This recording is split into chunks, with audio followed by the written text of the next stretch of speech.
Baiklah,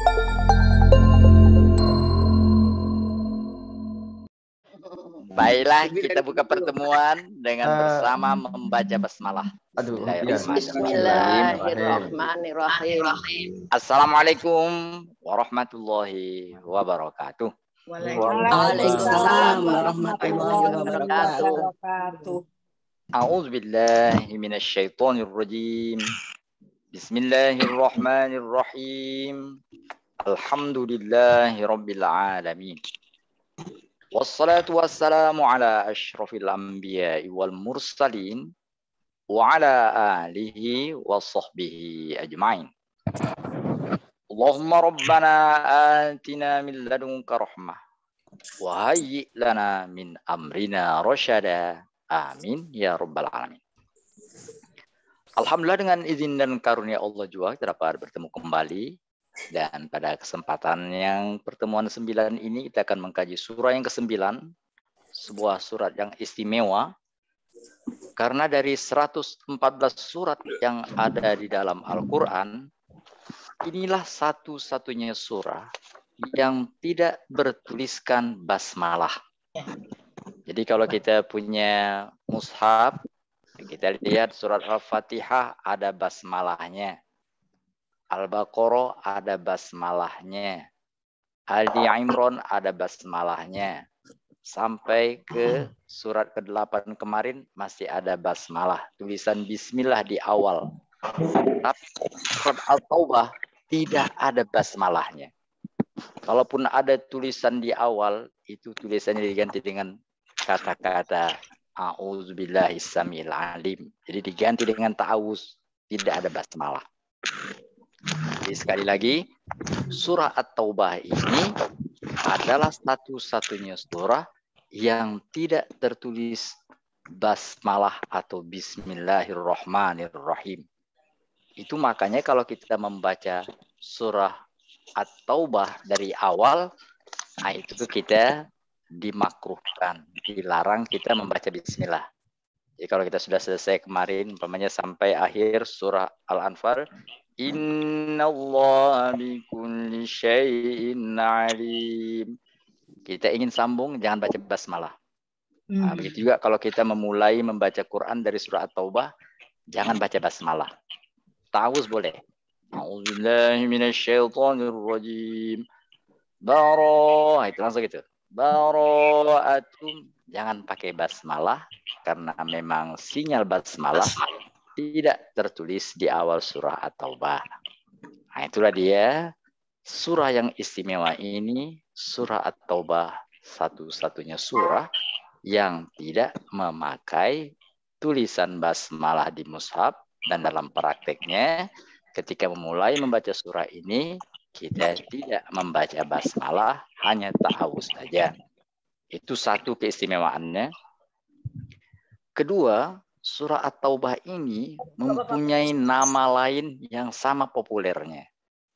Nah, jadi beberapa tempat, itu tidak menamakan surah 9 surah At-Taubah, tapi menyebutnya dengan nama Baro'ah.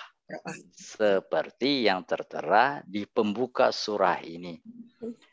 Surah ini disebut dengan nama lain Baro'ah karena memang diawali dengan kata-kata Bara'atum minallah, Baro'ah. Jadi ada dua nama dari surat ke-9 ini. Pertama At-Taubah dan kedua Baro'ah. Nah, jadi Baro'ah artinya berlepas diri. Allah dan Rasul tidak peduli. Berlepas diri, tidak memperhatikan orang-orang yang tidak memperdulikan aturan-aturan Allah dan Rasul. Nah, itulah dia Baro'ah. Dan kenapa tidak ada basmalah? Itu banyak pendapat. Salah satu pendapat populer adalah karena Baro'ah tidak memakai basmalah. Kenapa Baro'ah tidak pakai basmalah? Untuk mengingatkan bahwa orang-orang yang kehilangan basmalah, artinya kehilangan hubungan baik kepada Allah, Allah akan berlepas diri darinya. Apa maksud orang-orang yang tidak mempunyai hubungan baik dengan Allah? Adalah orang-orang yang musyrik. Di orang-orang yang musyrik itu Allah berlepas diri dengan perkataan lain. Dia kehilangan basmalah. Kehilangan dengan nama Allah yang Maha Pengasih lagi Maha Penyayang. Ketika ia meninggal dunia, dia nggak berhak menyandang gelar almarhum atau almarhumah. Karena almarhum artinya orang yang mendapat kasih sayang Allah. Sedangkan dia telah kehilangan itu. Dan Allah berlepas diri darinya. Itulah makanya sekali lagi, kenapa tidak ada tulisan basmalah di sana untuk mengingatkan bahwa orang-orang yang berlepas diri dari Allah artinya tidak melakukan hubungan baik kepada Allah. Karena musyrik, maka Allah pun berlepas diri darinya. Dia akan kehilangan basmalah, kehilangan rahmat Allah Subhanahu wa Ta'ala. Itulah dia keistimewaan surah At-Taubah. Kita akan mulai dengan melihat arti dan makna. Arti At-Taubah adalah kembali. Jadi taubah artinya kembali ke jalan yang benar.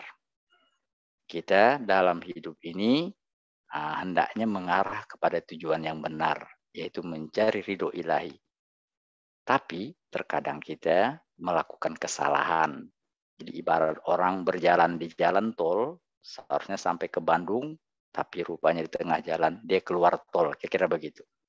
Apabila itu terjadi, masuk lagi ke tol. Itulah dia taubah, kembali ke jalur yang benar. Itulah dia taubah. Nama lain dari at-taubah ya baro'ah artinya orang, arti baro'ah itu berlepas diri. Artinya dia keluar dari jalur yang sebenarnya. Jadi kalau baro'ah menjelaskan tentang keluarnya manusia dari jalur yang sebenarnya, maka at-taubah itu artinya kembali ke jalur yang benar. Jadi masih satu, masih sejalan. Baro'ah adalah keadaan dia keluar. At-taubah adalah keadaan dia kembali. Itulah arti at-taubah dan itu pula arti baro'ah. Makna di balik judul surah ini adalah menyadarkan manusia. Jadi maknanya menyadarkan manusia agar selalu berada di jalan yang benar dan kembali ketika sadar berada di jalan yang salah. Jadi kalau sadar bahwa kita salah, taubat. Hati-hati, jangan sampai tetap berada di jalan yang salah. Karena kalau berada di jalan yang salah, Allah akan berlepas diri. Kita akan kehilangan Bismillahirrahmanirrahim. Untuk arti sekaligus makna ini, mari kita lihat terjemahan ayat 1. Bara'antum minallahi wa rasulihi ilal ladzina ahadtum minal musyrikin. Inilah pertanyaan pemutusan hubungan dari Allah dan Rasul-Nya yang dihadapkan kepada orang-orang musyrikin yang kaum muslimin telah mengadakan perjanjian dengan mereka. Ya, pernyataannya. Jadi pernyataan pemutusan hubungan dari Allah dan Rasul kepada orang-orang musyrik. Pada awal-awal Islam, Rasulullah SAW mengadakan hubungan, mengadakan perjanjian dengan orang-orang musyrik, dengan orang-orang non-muslim. Tetapi mereka melanggar perjanjian itu, Allah balas, Allah berlepas diri dari orang-orang yang mengingkari janji. Ini secara umum, orang-orang yang mengingkari janji, berarti dia tadi sudah tidak berada di jalan yang benar, itu Allah murka. Allah akan berlepas diri kepada orang musyrik, dan juga Allah berlepas diri, tidak memperdulikan orang-orang yang sembarangan dengan janji, terutama janji membawa nama Allah. Itu hati-hati kita. Kalau berjanji dengan nama Allah, kita langgar, Allah akan berlepas diri dari orang-orang yang melanggar perjanjian. Seperti ditegaskan di surah 3. Pada surah 3, berlaku umum untuk orang-orang yang tidak peduli dengan janji. Biasanya orang yang melanggar janji itu orang musyrik, dan kejadiannya memang orang musyrik. Tapi orang-orang yang tidak peduli dengan janji, tidak peduli dengan nama Allah, maka Allah mencabut namanya. Artinya Allah berlepas diri, tidak memberikan rahman dan rahim kepada orang-orang yang mengingkari janji. Seperti tertera di surah 3 ayat 78. Mari kita baca terjemahannya. 77 ya. Surah 3 ayat 77. Ya. Bisa dibaca terjemahan surah 3 ayat 77. Sesungguhnya orang-orang yang menukar janjinya dengan Allah dan sumpah-sumpah mereka dengan harga yang sedikit, mereka itu tidak mendapat bagian pahala di akhirat, dan Allah tidak akan berkata-kata dengan mereka dan tidak akan melihat kepada mereka pada hari kiamat, dan tidak pula akan mensucikan mereka, bagi mereka azab yang pedih. Ya, jadi orang-orang yang berlepas diri, mengingkari janji yang telah diucapkannya, padahal janji itu adalah ikatan. Dia melepaskan diri dari ikatan. Allah berlepas diri darinya. Allah tidak mempedulikannya pada saat di akhirat nanti, bahkan memandangnya pun tidak. Na'udzubillah min dzalik. Jadi sekali lagi, taubah artinya kembali ke jalan yang benar. Baroah artinya jangan keluar, jangan berlepas diri dari perjanjian itu, dari jalan yang benar. Sedangkan makna di baliknya adalah menyadarkan manusia agar berhati-hati. Jangan sampai menyeleweng, jangan sampai menyimpang dari jalur yang sebenarnya, yaitu kita menuju ridho Allah Subhanahu wa Ta'ala. Sekian tentang arti dan makna. Kita berangkat ke bagian kedua, yaitu hubungan. Bila surah yang lalu Al-Anfal menjelaskan tentang harta rampasan perang, yang berarti juga adalah anugerah. Jadi rampasan perang itu berarti bonus, berarti hadiah, berarti imbalan karena kita telah berjuang. Di Anfal itu intinya adalah menjelaskan tentang balasan, bonus, penghargaan yang diberikan Allah kepada orang-orang yang taat kepada Allah dan Rasul, yang selalu berada dalam jalan kebenaran, orang-orang beriman yang benar. Telah kita jelaskan pada pertemuan yang lalu, maka judul sekarang mengingatkan bahwa Anfal tidak akan diperoleh oleh orang-orang yang baroah, berlepas diri dari jalur yang benar. Ia dapat memperolehnya kembali bila dia taubah. Nah, itu hubungannya. Jadi sekali lagi, bila judul yang lalu menjelaskan ini bonus, ini hadiah bagi orang-orang yang berada di jalan yang benar, maka taubah mengingatkan orang-orang yang baroah, berlepas diri, tidak berada pada jalur yang benar, enggak dapat Anfal. Kalau ingin dapat Anfal, kembali ke jalan yang benar. Itulah dia hubungan surah yang lalu dengan surah sekarang. Mari kita lihat surah yang lalu, surah Al-Anfal, sekedar untuk mengingatkan, ada kata-kata begini. Mari kita baca ayat pertamanya. Yas'alunaka 'anil anfal. Silakan. Mereka menanyakan kepadamu tentang pembagian harta rampasan perang. Katakanlah, harta rampasan perang itu kepunyaan Allah dan Rasul. Sebab itu bertakwalah kepada Allah dan perbaikilah perhubungan di antara sesamamu. Dan taatlah kepada Allah dan Rasul-Nya jika kamu adalah orang-orang yang beriman.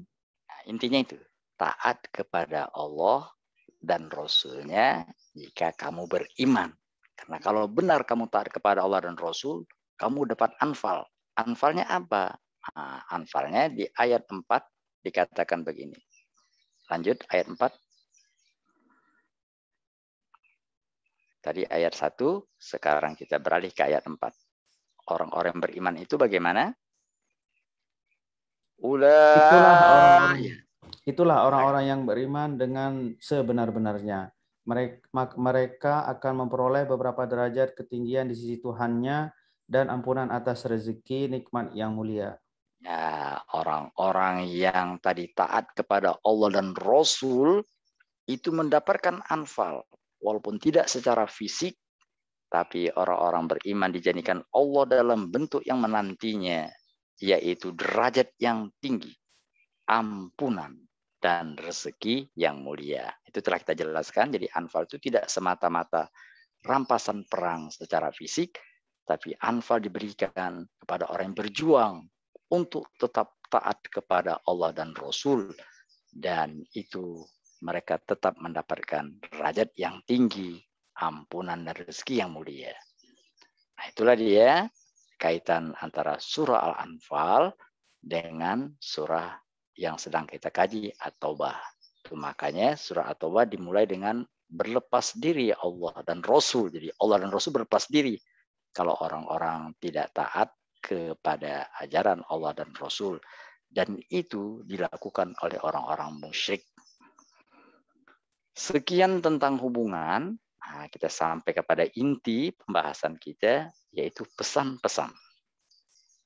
Pesan-pesan dari At-Taubah atau Baroah ini adalah sikap terhadap taubat. Di surah At-Taubah ini itu mengarahkan kita kepada pesan penting, yaitu bagaimana bertaubat, sikap terhadap taubat. Karena kalau taubat, kembali terbuka kesempatan untuk mendapatkan anfal. Bagaimana sikap kita terhadap taubat? Pertama, bertaubatlah dengan segera. Bertaubatlah dengan segera dari kesalahan. Dan yakinlah, tidak ada dosa yang tidak diampuni. Di taubat itu mesti benar-benar dia secara keseluruhan tulus taubat kepada Allah, segera dan tulus. Jangan ada terbetik di hati, diterima atau enggak taubatku, jangan. Nah, yakin bahwa semua dosa, semua kesalahan akan diampuni Allah. Tidak ada dosa besar di hadapan Allah kalau kita mengakui kesalahan kita. Nah, oleh karena itu, sikap yang pertama adalah bertobat dengan segera. Bila kita tahu itu salah, bertobat kepada Allah dengan sepenuh hati. Dan yakinlah, sebesar apapun dosa, bahkan syirik, itu diampuni oleh Allah Subhanahu wa Ta'ala. Itu makanya taubah ini mengarah kepada syirik. Karena syirik, itu dalam beberapa surat dikatakan, dalam beberapa ayat dikatakan itu dosa yang sangat besar, sehingga ada 2 ayat di surah An-Nisa telah kita kaji dahulu yang menjelaskan dosa syirik tidak diampuni. Maksudnya bukan dosa syirik nggak diampuni Allah. Tidak ada dosa yang tidak diampuni Allah. Dosa syirik itu spesial karena harus orang yang bersangkutan yang mohon ampun. Jadi dosa syirik nggak boleh kita, kalau orang syirik kita katakan ya Allah ampuni dosanya, nggak boleh. Yang kalau dosa syirik itu harus orang bersangkutan yang mohon ampun. Kalau orang yang tidak syirik berarti satu akidah dengan kita, itu kita bahkan diwajibkan mohon ampun. Orang-orang yang seakidah dengan kita ketika meninggal dunia itu kita wajib fardu kifayah untuk menyolatkannya. Dan dalam sholat jenazah itu ada satu hal yang penting, yaitu mendoakannya. Intinya orang seakidah dengan kita, sebesar apapun dosanya, itu kita wajib mohon ampun untuknya. Tapi kalau dia syirik, tidak seakidah, nggak boleh. Kalau kita yang memohon ampun pada Allah, harus orang itu sendiri. Seperti diingatkan di ayat 3. Jadi pesan pertama ini, segera taubat. Taubat dengan sepenuh hati. Dan yakin tidak ada dosa yang tidak diampuni Allah, termasuk syirik. Mari kita lihat ayat 3-nya. Wa adzanum minallahi wa rasulihi ilan nasi yaumal hajjil akbar. Silakan. Dan inilah satu pemakluman dari Allah dan Rasulnya kepada umat manusia pada hari haji akbar bahwa sesungguhnya Allah dan Rasulnya berlepas diri dari orang-orang musyrikin.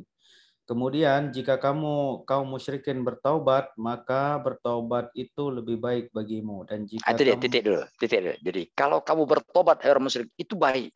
Berarti orang musyrik memang diharapkan untuk segera taubat. Terusnya. Dan jika kamu berpaling, maka ketahuilah bahwa sesungguhnya kamu tidak dapat melemahkan Allah. Dan beritakanlah kepada orang-orang kafir bahwa mereka akan mendapat siksa yang pedih. Nah, jadi kenapa tadi syirik dikatakan dosa tidak berampun? Nah, itu sekali lagi bukan dosa syirik, dosa tidak berampun. Dosa syirik artinya dosa yang harus yang bersangkutan memohon ampun untuk kesalahannya. Tidak boleh orang walaupun dia kerabat, bahkan levelnya nabi, enggak boleh mengatakan ya Allah ampuni orang ini. Padahal dia tahu orang itu musyrik. Seperti ditegaskan di surah 9 ini ayat 113. Pada ayat 113 diingatkan begini.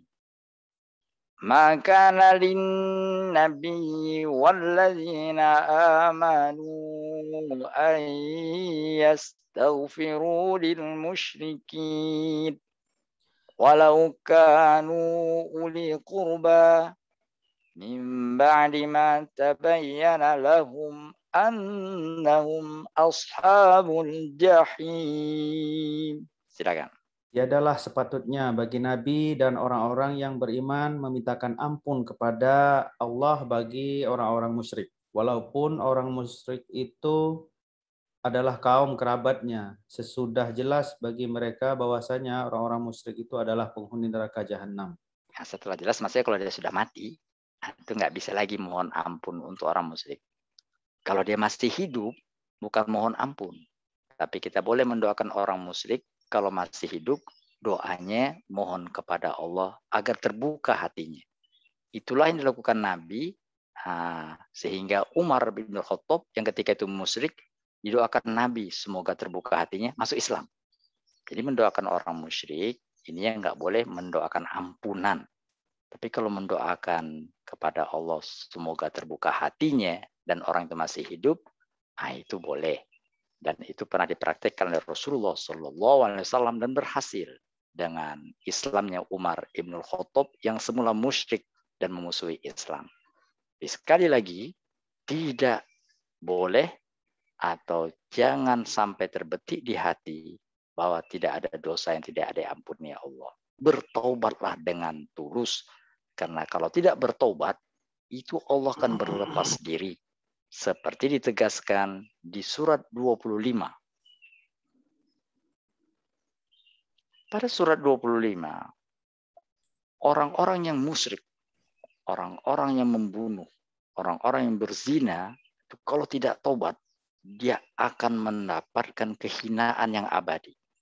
Tapi kalau dia tobat, walaupun dia musyrik, walaupun dia membunuh, walaupun berzina, bila tobatnya tulus, Allah akan ganti kesalahannya dengan kebaikan. Seperti dikatakan di surah 25 ayat 68. Karena beli kan paket. Silakan baca. Terjemahan surat 25 ayat 68. Dan orang-orang yang tidak menyembah Tuhan yang lain berserta Allah dan tidak membunuh jiwa yang diharamkan Allah membunuhnya, kecuali dengan alasan yang benar dan tidak berzina. Barang siapa yang melakukan demikian itu, niscaya dia mendapat pembalasan dosanya. Apa pembalasannya? Lanjut. Yakni akan dilipat gandakan azab untuknya pada hari kiamat dan dia akan kekal dalam azab itu dalam keadaan hina. Allah berlepas diri darinya, kecuali. Terusnya. Kecuali orang-orang yang bertaubat, beriman, dan mengerjakan amal soleh, maka itu kejahatan mereka diganti Allah dengan kebajikan. Dan adalah Allah Maha Pengampun lagi Maha Penyayang. Ya, oleh karena itu sekali lagi, apabila kita berada pada jalur yang salah, segera kembali. Segera bertobat dengan tobat yang tulus.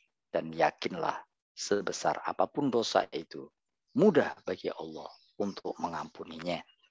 Itulah dia sikap pertama terhadap taubat, segera kembali ke jalur yang benar dengan tulus dan dengan penuh harapan kepada Allah, yakin bahwa tidak ada dosa yang tidak diampuni. Itu yang pertama. Sikap yang kedua, sebagai pesan yang kedua adalah berhati-hatilah terhadap hal-hal yang menyebabkan syirik. Nah, jadi dia fokus tadi adalah syirik, yang Allah baro'ah tadi syirik, walaupun berlaku untuk dosa-dosa yang lain, tapi syirik. Oleh karena itu, berhati-hatilah terhadap hal-hal yang membawa kepada syirik. Syirik itu ada yang jelas, menyembah berhala itu jelas. Tapi ada syirik yang tidak jelas. Syirik yang tidak jelas itu, nah, itu adalah kecintaan kepada hal-hal yang bersifat duniawi. Nah, itu hati-hati. Jadi berhati-hatilah terhadap hal-hal yang membawa kepada syirik. Syirik yang tidak disadari. Apa itu? Yaitu mengangkat dunia ini menjadi Tuhan. Nah, itu dia. Jadi Tuhannya Allah juga. Dia tidaklah orang yang di luar Islam. Dia orang Islam juga. Tapi rupanya ada Tuhan tersembunyi di hatinya. Apa? Yaitu kenikmatan duniawi. Oleh karena itu, sikap yang kedua berhati-hati terhadap hal-hal yang dapat membuat manusia menjadi syirik. Di antaranya adalah kecintaan berlebihan kepada hal-hal yang bersifat duniawi, sehingga tidak peduli kepada Allah. Dalam surah At-Taubah, itu kecintaan kepada duniawi itu dilambangkan dengan harta benda. Mari kita telusuri beberapa ayat di At-Taubah ini. Kita mulai dengan melihat surah At-Taubah ayat 38. Ya ayyuhalladzina amanu ma lakum idza qila lakum unfiru fi sabilillahi saqaltum ilal ardh araditum bil hayatid dunya. Silakan. Hai orang-orang yang beriman, apakah sebabnya apabila dikatakan kepada kamu, berangkatlah untuk berperang pada jalan Allah, kamu merasa berat dan ingin tinggal di tempatmu? Apakah kamu puas dengan kehidupan di dunia sebagai ganti kehidupan di akhirat? Padahal kenikmatan hidup di dunia ini dibandingkan dengan kehidupan di akhirat hanyalah sedikit. Hanya sedikit. Tapi yang sedikit itu membuat manusia terlena. Dan akhirnya dia menjadi musyrik. Jadi ada orang yang muslim, tapi tanpa disadari, dia selevel dengan orang musyrik. Kenapa? Karena mencintai dunia, seperti mencintai Allah. Pada surah At-Taubah, pada surah Al-Baqarah, pernah kita baca ayat ini. Mari kita lihat surat Al-Baqarah ayat 165.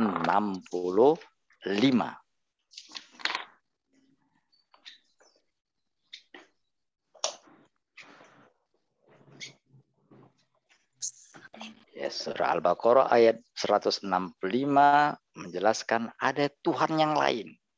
Yang itu adalah kenikmatan duniawi yang dicintai manusia selevel dengan Allah sehingga jatuh dia tanpa disadari. Sama levelnya dengan musyrik. Silakan. Dan di antara manusia ada orang-orang yang menyembah tandingan-tandingan selain Allah. Mereka mencintainya sebagaimana mereka mencintai Allah. Adapun orang-orang yang beriman sangat cinta kepada Allah. Dan jika seandainya orang-orang yang berbuat zalim itu mengetahui ketika mereka melihat siksa pada hari kiamat bahwa kekuatan itu kepunyaan Allah semuanya. Dan bahwa Allah amat berat siksanya, niscaya mereka menyesal. Nah, mereka akan menyesal. Kenapa? Karena mereka telah syirik tanpa disadari, yaitu mencintai duniawi. Itulah makanya dikatakan orang-orang yang terlalu cinta kepada dunia, khususnya kepada harta benda, itu tanpa disadari. Dia telah selevel dengan musyrik. Mari kita lihat surat 41. Pada surat 41 ada kata-kata begini. 41 ayat 6 ya. 41 ayat 6. Rasulullah mengingatkan, disuruh katakan, ingatkan ini. Qul innama ana basyarum mislukum yuha ilai. Silakan. Katakanlah bahwasanya aku hanyalah seorang manusia seperti kamu, diwahyukan kepadaku bahwasanya Tuhan kamu adalah Tuhan yang Maha Esa. Maka tetaplah pada jalan yang lurus menuju kepadanya dan mohonlah ampun kepadanya. Dan kecelakaan yang besarlah bagi orang-orang yang mempersekutukannya. Orang-orang yang mempersekutukan Allah itu disebut dengan kata-kata wawailul lil musyrikin. Wailul lil musyrikin, celaka orang musyrik. Siapa orang musyrik itu? Lanjut. Ayat 7-nya. Yaitu orang-orang yang tidak menunaikan zakat dan mereka kafir akan adanya kehidupan akhirat. Itu dia. Jadi orang-orang yang tidak menunaikan zakat itu selevel dengan musyrik. Dan memang penyebab manusia musyrik tanpa disadari adalah kecintaan terhadap duniawi, khususnya harta. Itu makanya di surat 9 ini Allah sindir. Itu orang-orang itu ngerti agama, tapi kok nggak amanah. Itu orang tuh ngerti agama, tapi kenapa kemaruk dengan harta? Nah, itu Allah sindir di surat 9 ayat 34.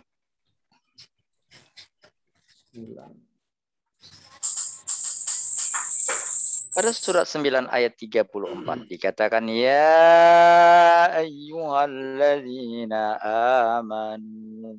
Wahai orang beriman, jangan tiru orang ini. Dia mengerti agama dan dianggap sebagai orang yang patut diteladani. Tapi pada kenyataannya dia cinta pada dunia sehingga melakukan hal yang memalukan seperti ini. Baca terjemahnya. Hai orang-orang yang beriman, sesungguhnya sebagian besar dari orang-orang alim Yahudi dan rahib-rahib Nasrani benar-benar memakan harta orang dengan jalan batil. Dan mereka menghalang-halangi manusia dari jalan Allah. Dan orang-orang yang menyimpan emas dan perak dan tidak menafkahkannya pada jalan Allah, maka beritahukanlah kepada mereka bahwa mereka akan mendapat siksa yang pedih. Itulah ironisnya, mengerti agama tetapi menuhankan harta. Apa yang akan diperoleh? Lanjut. Pada hari dipanaskan emas perak itu dalam neraka jahanam, lalu dibakar dengannya dahi mereka, lambung dan punggung mereka. Lalu dikatakan kepada mereka, inilah harta bendamu yang kamu simpan untuk dirimu sendiri. Maka rasakanlah sekarang akibat dari apa yang kamu simpan itu. Sudah dia. Jadi ada Tuhan yang selalu membayangi manusia, yang dia harus berperang melawannya sehingga tidak menjadi budaknya, yaitu Tuhan yang bernama kenikmatan duniawi. Jangan sampai kenikmatan duniawi kita sembah, kita puja, kita tuhankan sehingga kita menjadi orang yang selevel dengan musyrik. Na'udzubillah min dzalik. Itulah dia pesan yang kedua. Pesan yang ketiga, sikap terhadap taubat. Kalau tadi pertama, bertobat dengan segera, sepenuh hati, setulus hati, dan yakin tidak ada dosa yang tidak diampuni. Dan yang kedua, hati-hati bahwa kita taubat itu, terutama dari taubat dari syirik, hati-hati karena ada syirik tersembunyi, yaitu menuhankan kenikmatan duniawi, sehingga selevel dengan Allah, bahkan mengingkari perintah Allah, seperti tidak menunaikan zakat. Yang terakhir, yang ketiga, iringi taubat. Jadi kalau sikap terhadap taubat, itu taubat bukan sekedar di mulut. Iringi taubat dengan perbuatan baik yang nyata. Jadi kalau taubat, tanda dia tulus, nah itu dia iringi dengan perbuatan baik yang nyata, terutama hubungan baik kepada manusia atau kepedulian sosial. Jadi taubat yang benar itu bukan sekedar di mulut. Taubat yang benar itu adalah di mulut dan terpatri di hati, terwujud dalam perilaku. Itu makanya surat Taubah pada ayat 128 menjelang akhir disebutkan begini. Ini beberapa sifat Nabi yang dapat menjadi contoh kalau kita ingin bertobat yang benar. Sebaiknya tobat itu, seharusnya tobat itu didukung oleh perbuatan baik yang nyata seperti dipraktikkan oleh Rasulullah SAW. Baca ayat 128-nya. Sesungguhnya telah datang kepadamu seorang rasul dari kaummu sendiri. Berat terasa olehnya penderitaanmu, sangat menginginkan keimanan dan keselamatan bagimu. Amat belas kasihan lagi penyayang terhadap orang-orang mukmin. Nah, jadi kepedulian sosial. Dan Allah mengatakan Allah terima tobat. Artinya tobat yang benar dan terima itu adalah tobat dari orang-orang yang tidak sekedar di mulut, tapi terbukti dalam perilaku nyata. Seperti dikatakan di surah At-Taubah ayat 104. Alam ya'lamu anna Allah huwa yaqbalu taubata an ibadih. Silakan. Tidakkah mereka mengetahui bahwasanya Allah menerima taubat dari hamba-hambanya dan menerima zakat, dan bahwasanya Allah Maha penerima taubat lagi Maha penyayang. Nah, jadi taubat dengan Maha Penyayang diiringi untuk mengatakan taubat yang benar itu haruslah dibuktikan dengan rasa sayang, rasa kepedulian kepada sesama, kepedulian sosial. Jadi apabila seorang taubat dengan benar, maka sikap yang harus dilakukannya adalah wujudkan taubat itu, buktikan taubat yang benar itu dalam perilaku nyata, yaitu kepedulian sosial. Itulah 3 hal penting, pesan penting di balik At-Taubah ini. Dalam pembahasan tadi telah kita sebutkan bahwa At-Taubah artinya kembali ke jalur yang benar. Kalau tidak kembali, dia akan baro'ah, berlepas dari jalan yang Allah telah tentukan. Allah berlepas diri darinya, dia akan kehilangan basmalah. Dihubungkan dengan yang lalu, orang yang berlepas diri tidak kembali, enggak mendapatkan anfal akhirat, yaitu derajat yang tinggi, ampunan serta rezeki yang mulia. Bagaimana yang namanya taubat itu? Nah, di surah At-Taubah ini setidaknya sikap terhadap taubat itu dapat kita sarikan kepada 3 pesan penting. Taubat yang benar itulah taubat yang tulus, segera, dan penuh keyakinan bahwa Allah Maha Pengampun. Itu yang pertama, tulus, sepenuh hati, segera. Yang kedua, sikap terhadap taubat itu hati-hati. Jangan sampai kita tertipu dengan satu fenomena syirik yang tidak disadari. Apa? Menuhankan yang lain selain Allah. Apa itu? Itulah kenikmatan duniawi.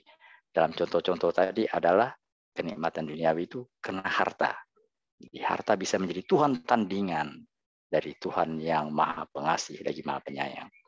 Yang ketiga, taubat itu ada indikatornya, ada tanda taubat itu benar. Yang kalau diarahkan kepada satu kata, yaitu kepedulian sosial. Rasa sayang dari orang yang taubat benar itu kelihatan. Jadi kalau taubat itu, orang itu taubatnya benar, kasih sayangnya kelihatan. Nah, itu sebagai penutup, kita baca surat 3 ayat 133.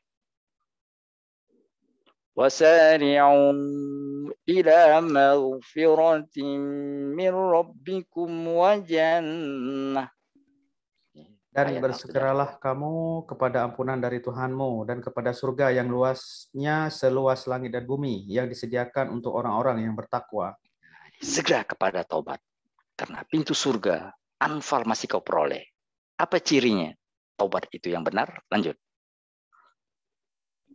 Yaitu orang-orang yang menafkahkan hartanya, baik di waktu lapang maupun sempit, dan orang-orang yang menahan amarahnya dan memaafkan kesalahan orang. Allah menyukai orang-orang yang berbuat kebajikan. Orang tobat yang benar itu kelihatan dia jadi orang baik. Kepedulian sosialnya tinggi. Dia dapat menahan amarahnya. Dia dapat mengontrol dirinya. Semoga kita yang mengkaji surah At-Taubah ini adalah orang-orang yang taubat. Orang-orang yang selalu berada pada jalur yang benar. Sehingga Allah tidak berlepas diri dari kita. dan kita mendapatkan janji Allah, yaitu kesenangan, kenikmatan, kenyamanan di dunia dan di akhirat. Amin ya rabbal alamin. Shadaqallahul azim. Assalamualaikum warahmatullahi wabarakatuh. Waalaikumsalam warahmatullahi wabarakatuh. Demikianlah tadi jamaah kajian kita pada pagi hari ini. Ustadz, ini ada pertanyaan yang masuk via chat. Saya bacakan Ustadz ya. Baik. Assalamualaikum warahmatullahi wabarakatuh. Izin bertanya Pak Ustadz, apakah berdasarkan Quran surat Fussilat ayat 7 orang yang tidak mampu atau orang miskin juga harus menunaikan zakat? Mohon penjelasannya Ustadz. Ya. Itu zakat itu ada aturannya. Jadi zakat itu Allah kepada orang yang mampu. Kalau orang yang miskin dia tidak. Kalaupun dia mau untuk tadi tidak terikat dengan tadi yang namanya Tuhan yang palsu, itu kenikmatan duniawi, dia bisa untuk melakukan infak. Tapi zakat itu ada stylenya. Zakat itu ada aturannya. Aturannya maksudnya harta harus sampai sekian. Sudah gitu yang diberikan sekian. Jadi sudah, kalau harta tadi jadi ukurannya sekian dan masanya sekian. Makanya ada istilah haul dan nisab. Sudah gitu jumlah yang akan diberikan sekian. Orang-orangnya ini gitu. Jadi ada aturannya. Jadi kalau dia ingin juga untuk tadi berbagi, dia infak saja. Tapi tentulah infak yang utama, infak kepada dirinya dulu dan kepada keluarganya. Nah, jadi dia nggak mesti infak secara materi, dia bisa melakukan kebaikan berupa perhatian dan doa kepada yang lain. Nah, jadi itu yang tadi yang namanya zakat tadi, yang kepada orang yang sampai kepada musyrik, orang yang sudah ada, orang yang sudah memenuhi syarat, tapi tidak melakukannya, itu yang kena. Kalau orang yang tidak mampu, dia justru nggak kena zakat. Dia malah orang yang mendapatkan zakat. Namanya istilahnya mustahik. Kira-kira begitu. Baik Ustadz, bagi jamaah yang ingin bertanya langsung, kami persilakan kali Ustadz. Ibu Ismijati, silakan. Ibu Ismijati dulu. Mic-nya di on-kan dulu Bu. Mic-nya. Baik. Nah, terima kasih. Silakan. Mengenai basmalah Pak Ustadz, di dalam surat Al-Fatihah itu kan ada 7 ayat. Apakah basmalah itu termasuk di dalam ayat di dalam surat Al-Fatihah itu? Tentunya ini juga wajib diucapkan pada waktu sholat. Tapi saya pernah Pak Ustadz berjamaah di masjid, itu ada imam yang tidak membaca basmalah Pak Ustadz, langsung jadi alhamdulillah begitu. Jadi ini bagaimana Pak Ustadz? Apakah Iya. Baik. Silakan Pak Ustadz. Ibu punya mushaf Bu, punya mushaf. Punya Pak. Punya Quran. Bisa Ibu lihat surat Al-Fatihahnya? Iya. Iya Pak Ustadz. Ayat pertama bunyinya apa Bu? Ayat pertama. Bismillahirrahmanirrahim. Itu artinya basmalah adalah satu ayat dari Al-Fatihah. Beda sama yang lain. Kalau Al-Baqarah Bu, coba lihat Bu Al-Baqarah Bu. Al-Baqarah surat kedua Bu. Ayat pertamanya apa? Alif Lam Mim. Iya, bukan basmalah. Jadi bedanya Al-Fatihah ini Bismillahirrahmanirrahim itu termasuk bagian dari surat itu. Jadi pertama, kalau surat yang lain seperti Ali Imran, An-Nisa, Bismillah hanya sekedar pembatas, bukan satu ayat. Jadi pertanyaan pertama tadi, apakah basmalah merupakan satu ayat? Iya, dia satu ayat dari Al-Fatihah. Dibuktikan dengan mushaf yang beredar, yang berlaku di seluruh tadi dunia. Itu kan kita lihat di Arab sendiri. Saya dapat Quran dari Arab ini, dia basmalah itu tetap ayat pertama. Berarti basmalah atau Bismillahirrahmanirrahim satu ayat dari Al-Quran. Nah, itu satu. Kedua, apakah basmalah ini harus dijaharkan? Nah, itu ada dua pendapat yang berkembang. Yang satu mengatakan, walaupun basmalah merupakan satu ayat, tapi dia tidak dijaharkan. Itulah makanya kalau kita sholat di Masjidil Haram, langsung imam itu Alhamdulillahirobbilalamin. Nah, itu dia. Iya. Dia bukan nggak membaca basmalah, tapi tidak membacanya dengan kencang. Nah, itu filosofinya adalah basmalah itu hendaknya di hati. Jadi di hati dia itu. Tunjamkan ke hati. Bismillah itu penting sekali basmalah itu. Jadi jangan sekedar diucapkan, kira-kira begitu maknanya. Jadi kenapa basmalah disembunyikan? Untuk mengatakan basmalah itu tidak diucapkan lagi. Karena sudah berdengung di hati. Itu kira-kira gitu filosofinya. Makanya basmalah nggak diucapkan. Tapi Imam Sudes, Imam Masjidil Haram, itu yang kalau dia jadi imam nggak baca basmalah. Alhamdulillahirabbil alamin. Hampir rata-rata imam di Masjidil Haram dan Masjidil Haram serta Masjid Nabawi itu nggak baca basmalah. Ketika diundang ke negara-negara yang berpendapat basmalah itu harus dijaharkan, dia baca basmalah. Dia ada rekamannya kalau ibu nanti lihat YouTube ya. YouTube Sudes di Istiqlal. Dia baca basmalah, Bu. Dijaharkan. Bismillahirrahmanirrahim. Itu dia, Bu. Jadi Imam Sudes diminta jadi imam. Dia baca bismillah itu kencang. Sama ketika diundang ke Malaysia. Untuk mengatakan mereka itu bukan nggak baca basmalah.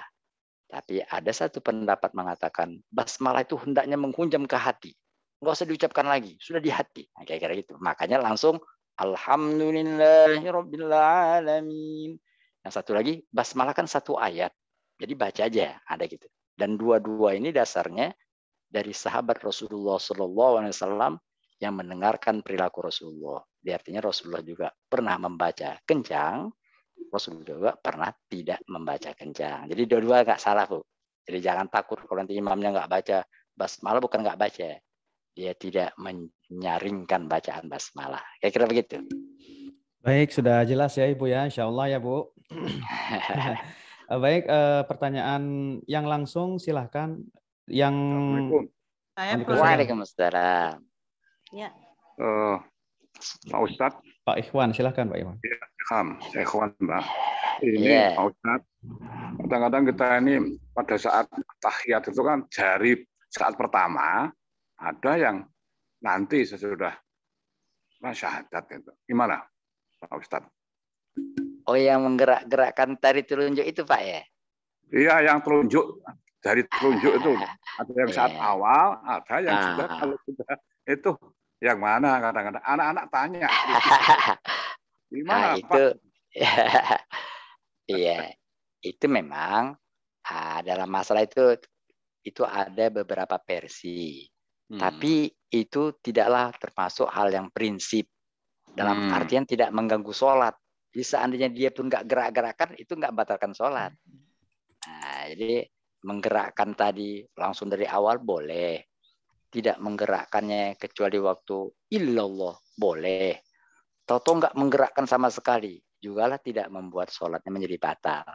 Nah, itu adalah hal-hal yang tadi termasuk ke dalam sunnah saja. Dalam artian dia bukan prinsip, dia bukan rukun. Sehingga kita boleh yang mana saja. Tanpa perlu kita menyalahkan yang lain. Itu orang itu kok nggak gerak-gerak. Itu juga boleh. Kok dia gerak-gerak? Silakan saja. Dia geraknya di illallah juga bagus. Nah, kenapa tadi ada fokus kepada telunjuk?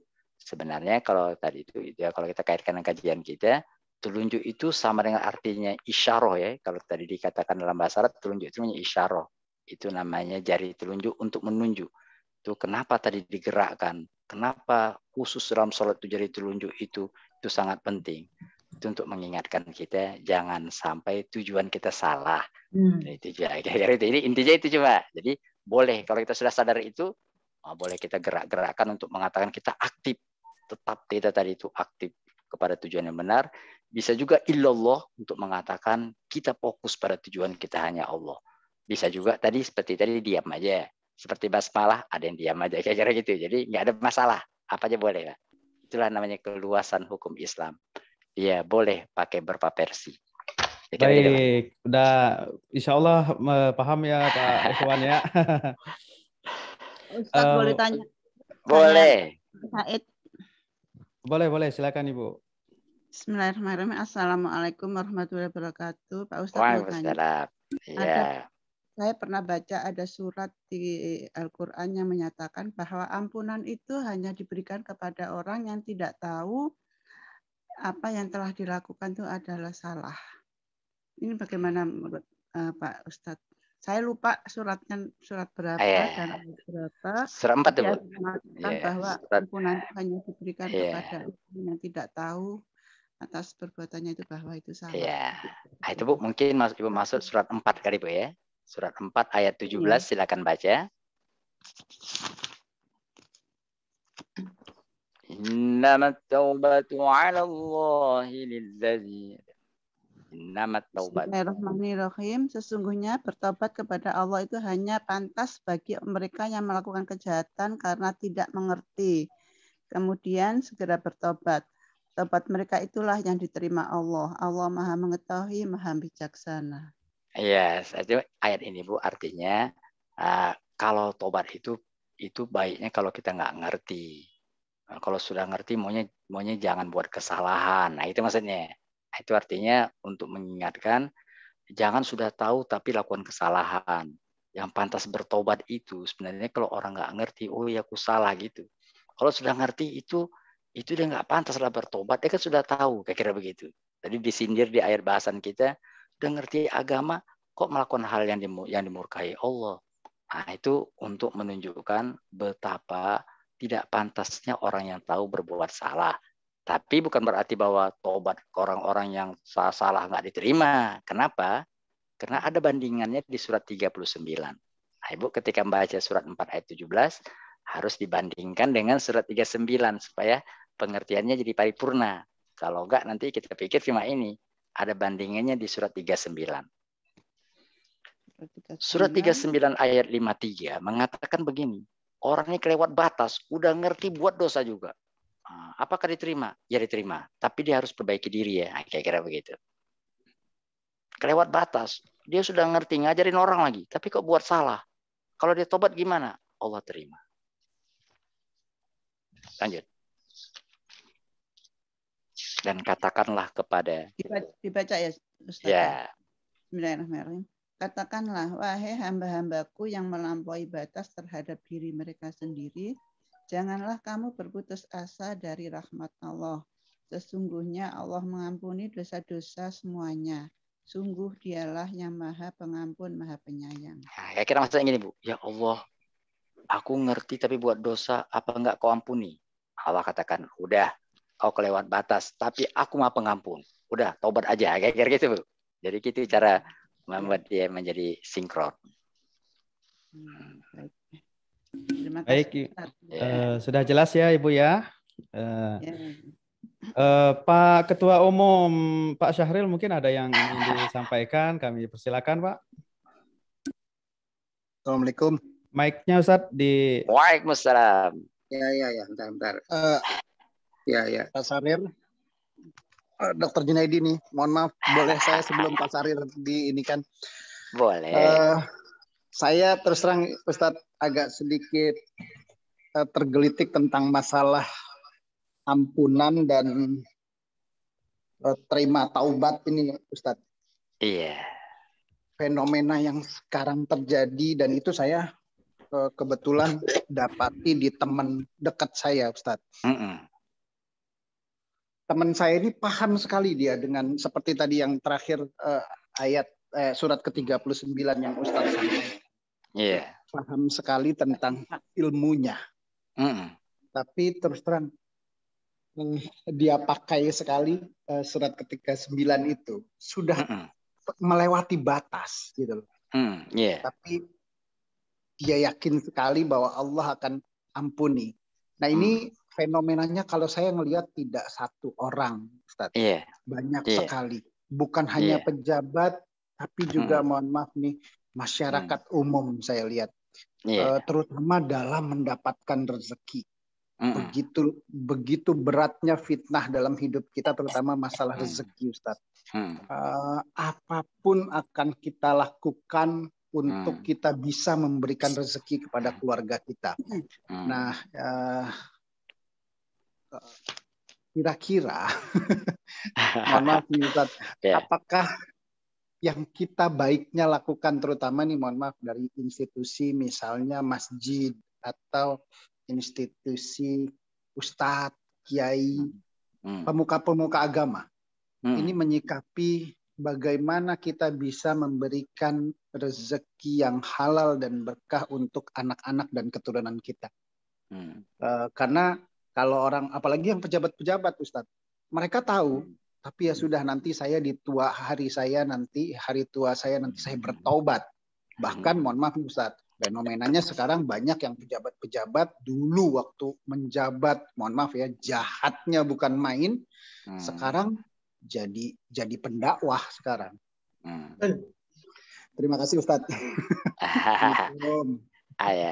Sebenarnya surat 39 tadi, itu kan masih 53 ya. Ada Allah ingatkan. Jadi membaca surat 3953 itu pun jangan terhenti di 53. Karena itu bisa jadi perangkap setan itu. Itu bisa dari jalur taubat, setan menggoda manusia. Dia baiknya dilanjutkan dengan 2 ayat berikutnya. Di tanda taubat yang benar itu, ada yang nggak sekedar itu. Dia kalau jadi pengetahuan tentang taubat itu bisa menjadi bumerang. Bisa gara-gara taubat jangan putus asa, orang jadi semaunya. Makanya itu dikontrol dengan 2 ayat setelahnya. Bisa dibacakan ayat 54-nya.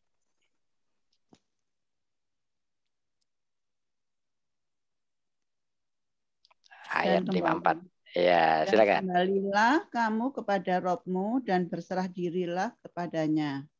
Sebelum datang azab kepadamu, kemudian kamu tidak dapat ditolong. Kamu katakan, dan itulah sebaik-baik apa yang telah diturunkan kepadamu Al-Quran dari Robmu sebelum datang azab kepadamu secara mendadak, sedang kamu tidak menyadarinya. Itu dia tadi itu tipuan setan itu. Setan mengatakan, nanti kan bisa tobat setelah tua. Itu kata-kata itu. Kata-kata itu yang sangat diperhatikan. Siapa yang menjamin kita masih hidup besok? Kalau ternyata tadi itu malam ini sudah dipanggil Allah, bagaimana? Itu makanya tobat tadi yang benar. Itu tadi itu tobat. Itu tadi poin pertama kita kan dikatakan tobat ya, dengan benar, dengan tulus, tapi hati-hati. Itu bisa jadi perangkap setan itu. Setan masuk di jalur tadi menunda. Ada satu hadis mengatakan begini. Jadi ketika ayat ini turun, itu setan mengadu kepada iblis. Kita percuma kita goda manusia. Kenapa? Telah turun satu ayat yang mengatakan sebesar apapun dosa manusia Allah akan ampuni. Jadi ngapain kita goda mereka? Buat mereka buat salah. Udah buat salah mereka tobat diampuni Allah. Kata iblis, diam. Kalau sudah tahu begitu, maka jangan biarkan dia tobat. Jadi, bilang sama dia kan Allah sudah ngampuni. Nanti aja tobat. Itu nanti itu. Itu makanya hati-hati. Kata-kata nanti itu perangkap setan. Karena tidak ada yang tahu kapan malaikat datang menyebutnya. Karena itu sebaiknya melalui surat Zumar 39 ayat 4 Allah katakan segera kembali kepada Allah dan berserah diri. Itu berserah diri maksudnya. Jadi berserah diri, ingat bahwa bukan itu mengatur kita. Rezeki itu Allah yang mengaturnya. Jadi tidak mesti itu yang menjadi sumber rezeki kita. Gitu. Segera. Karena itu bila dilarutkan, bila terus berkecimpung, itu menjadi prahara nanti. Itu makanya indikator tobat yang benar itu adalah itu dia. Berlepas diri itu dia. Nah, kalau tidak, dia masih terikat. Kira-kira begitu. Baik, mungkin Pak Syahril ada yang ingin disampaikan. Kami persilakan Pak. Terima kasih. Assalamualaikum warahmatullahi wabarakatuh. Pak Ustadz dan Bapak-Bapak Ibu yang saya hormati. Pertama-tama mari kita bersyukur kepada Allah Ta'ala bahwa saya singkat saja. Saya pikir sama ya. Perasaannya bahwa kita mendapatkan sesuatu yang sangat berharga untuk kembali ke jalan yang lurus itu ya. Nah, yang saya harapkan adalah mari saya mengajak ya dengan sungguh-sungguh mari kita sama-sama untuk membangun lembaga yang ya melaksanakan kaitannya dengan membangun satu komunitas ya berbasis masjid, berbasis tentunya Al-Quran dan hadis dan juga kesolehan sosial yang insya Allah kita bisa laksanakan lewat lembaga. Karena itu kita berharap mungkin Masjid Nur Hidayah ini masih belum terlalu sempurna, tetapi kami berharap bahwa dengan bantuan kita semua, maka masjid yang ideal yang kita harapkan bisa memberikan bantuan buat kita ya, insya Allah. Dan ada satu lagi Pak Ustadz, ini kan persahabatan dengan Pak Ustadz ini, saya pikir bukan hanya sekedar ya hubungan orang per orang, tapi lebih pada bahwa kita bersama-sama melalui pengajian ini Pak Ustadz, dan kita semua bersama-sama menuju ya ke jalan Allah itu. Saya pikir ini maksudnya. Amin. Jadi saya bersyukur bahwa banyak sekali ya, kita hari ini ada 78 orang ya hadir, dan saya harap ini berkembang dengan catatan bahwa partisipasi aktif ya. Kesalehan sosial itu kita harapkan akan ada pada masing-masing kita, insya Allah. Jadi 78 orang ini bisa memiliki kesalehan sosial yang Bapak katakan tadi ya. Ya, infaknya, sedekahnya, dan sebagainya tadi sudah diingatkan, zakat. Nah, mari kita mawas diri. Dan saya pikir ini sudah cukup luar biasa ya. Jadi sampai yang ke-9 ya hari ini ya. Itu runtun dan mengalir ya Pak ya. Saya pikir menambah kesyukuran kita ya. Saya pikir itu saja. Jadi mari kita sama-sama aktif ya, partisipasi. Dan lebih banyak pertanyaan lebih baik. Ini luar biasa ya. Saya menganggap itu pertanyaan-pertanyaan yang umum yang kita hadapi di masyarakat. Termasuk yang terakhir Pak Dokter ya. Itu memang bagian ya, upaya kita untuk melakukan sesuatu, katakanlah taubatan nasuha ya. Saya pikir aja Pak. Jadi Pak Ustadz, terima kasih. Bapak-Bapak sekalian. Assalamualaikum warahmatullahi wabarakatuh. Waalaikumsalam warahmatullahi wabarakatuh. Baik Pak Ustadz, baik. Mungkin karena waktu pun sudah tidak memungkinkan, kita cukupkan Ustadz. Baik. Kami persilakan Ustadz untuk menutup Ustadz. Baik, silakan mari kita tutup pertemuan dengan bersama baca hamdalah. Alhamdulillahirrahmanirrahim. Assalamualaikum warahmatullahi wabarakatuh. Terima kasih jamaah sekalian. Semoga apa yang telah disampaikan Ustadz dapat kita amalkan dalam kehidupan sehari-hari. Di sini Muslim sebagai moderator, jika ada kekurangan dan kelebihan kami mohon maaf. Billahi taufiq wal hidayah. Assalamualaikum warahmatullahi wabarakatuh.